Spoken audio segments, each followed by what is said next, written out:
one of the absolutely pathologic situations for any animal or human is to be able to access repeated dopamine surges without effort or any pursuit that's self-directed or that's directed, I should say. So for instance, cocaine, a drug which potently increases dopamine, or methamphetamine, which potently increases methamphetamine, but doesn't require any sort of adaptive action pursuit except to acquire the drug and spend money on it. No sacrifice. So what ends up happening is the circuit that gets rewarded is only the drug-seeking behavior, and no other behavior will give the kind of potent dopamine release that cocaine or methamphetamine will, which is why they are so pernicious. Now, likewise, right. I'm not... Well, plus they have that powerful reinforcing effect, right? So not only do you get that kick, but what's reinforced by the dopamine release is the behaviors that were particularly right prior to the ingestion. And if all that is the drug-taking behavior, that's all that develops. That's right. You build that monster inside your head. That's right. So I can see where you're going on the pornography. Right. So I was starting to get a lot of questions. I was kind of surprised. I thought, well, I'm male and, maybe that's why they feel comfortable asking. But people were saying, we're asking about pornography, and they were asking, I realized we want to, I'll just be direct about it. They were asking whether or not masturbation was bad. They were asking whether or not masturbation with ejaculation was particularly bad.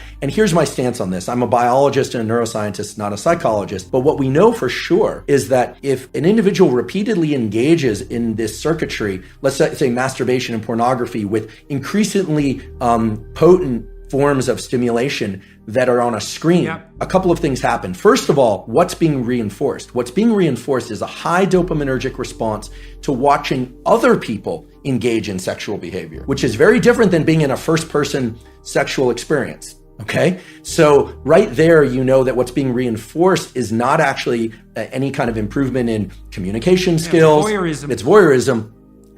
And as these questions started to come in more and more, I started to realize there was a lot of kind of undertones of people talking about fear of or experience with sexual dysfunction that clearly pornography can lead to. And here I'm specifically talking about males. I actually don't know the literature on females. So here I'm talking about... Females don't use visual pornography to the same degree. I see. They use literary pornography. I see. So, and then you start to think about, okay, what happens in the cascade or the arc of sexual arousal and orgasm? What happens is that initially there's it's parasympathetically dominant, meaning if somebody is too stressed, they actually can't engage in sexual behavior. The arousal response doesn't occur. Erection is blunted, but the actual orgasm response and ejaculation is strongly associated with the so-called sympathetic nervous system, which has nothing to do with sympathy. It has everything to do with, it's a kind of a stress response. And then it reverses to a parasympathetic response. And a hormone called prolactin increases dramatically after ejaculation in males. What does that do? That blunts dopamine release and testosterone for a very long period of time,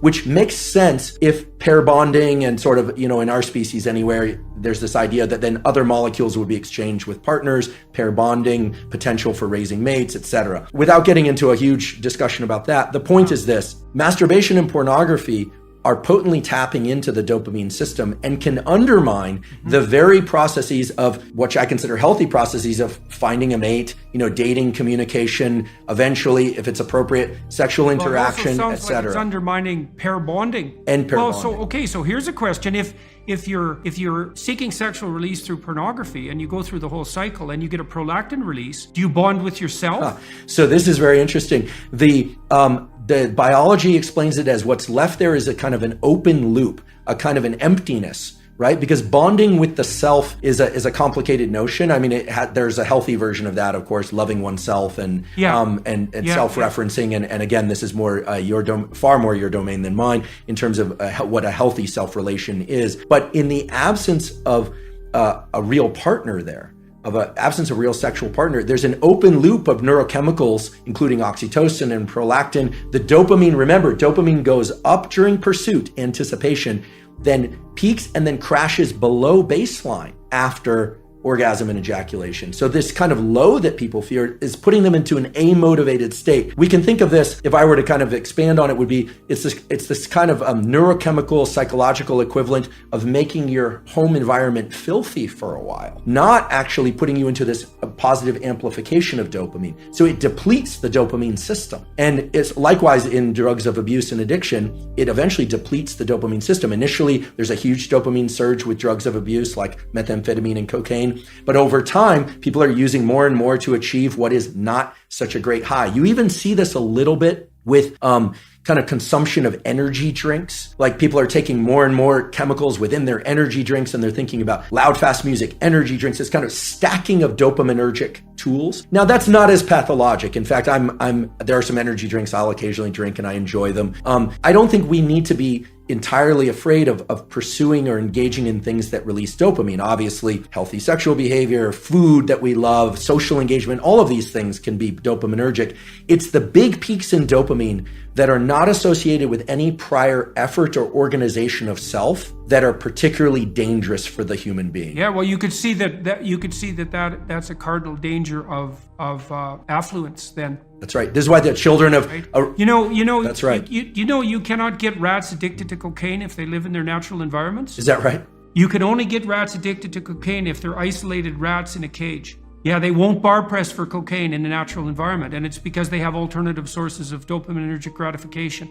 Very interesting. So it's very interesting. Yeah, the children of very wealthy people who are overindulged. I've seen that many times, many times, and it is a very sad sight. Well, they're not optimally deprived, eh? And that issue of optimal deprivation, that's a killer issue for an affluent society. There's an additional issue with pornography, which is not often discussed, which is that, remember, guys in particular, the brain is a learning prediction machine. And I'm not trying to say that all pornography is bad, but there are good data to support the idea that if your brain learns to be aroused by watching other people have sex, it is not necessarily going to carry over to the ability to get aroused when you're one-on-one with somebody else, right? Especially young kids who are consuming a lot of pornography, the brain is learning sexual arousal to other people having sex. So you're going to program yourself into being a voyeur, or just create challenges in sexual interactions with peer, with a real partner. Right? Mary Harrington has the 3 laws of pornodynamics, and the second law of pornodynamics is the law of FAP entropy. And it says that whatever you start out wanking to will get progressively more intense over time. And I think that this is sort of speaking to that ever sort of escalating amount of the wildness that you need to watch in order to get an ever decreasing stimulus that comes back. And here I'm approaching this only through the lens of biology, right? I'm not a psychologist, and I'm certainly not political in any way. At least I have ideas about politics, but I just don't discuss them publicly. But the idea here is that I'm not saying pornography as a stimulus is bad or good. What I'm saying is, in its availability and its extreme forms, it's a very potent stimulus, and very potent stimuli of any kind, extremely palatable food, extreme pornography, extreme experiences like bungee cord jumping, those set a threshold for dopamine release. And Anna will tell you that, and I'm sure she did, that the higher the dopamine peak, the bigger the drop afterwards. And it's not that you drop to baseline, you drop below baseline. Again, these things aren't good or bad, they just have to be controlled in a way, because when people are pursuing dopamine peaks over and over and over and they aren't getting them, typically it's because they've been pursuing that activity far too often. And you're saying perhaps take a break from that, and there may be an ability for your system to reset. Right. Yeah, I mean, in theory, all the things that we're talking about with pornography could be superimposed onto food, or could be superimposed onto real sex, right? That one also has to be cautious there, right? But the cycling back and forth between dopamine and low dopamine states, dopamine fasting as it were, but maybe just low dopamine states, these are natural rhythms that existed in the nervous system. We have to remember what the dopaminergic system is there for. I'll say it again, I wasn't consulted at the design phase, but we know as a generic form of motivation and pursuit. You can imagine the human or the animal that's hungry or thirsty. It needs energy to go pursue the thing. So the idea that you have to eat in order to get energy, that's true, but you need energy in order to get the thing to eat. So our nervous system has energy also. That's dopamine and epinephrine. Yes, we use glucose and glycogen, etc., when we're pursuing things, but the idea here is you're pursuing something, and then either by smell or by sight, you think you're on the right track. So you go down that track, and then, there it is. You get some berries, or you get, let's get prehistoric about this, or you get to kill the prey and eat it, and then it gives you energy to continue this pursuit or to reproduce. I mean, there's a reason why humans and other animals seek out reproduction, is that every species, but certainly humans, have 2 innate desire is built into them, whether or not they decide to actualize this or not, is the desire to protect young and make more of its own species. Every successful species does that. Even if people don't have children, in general, people care about children.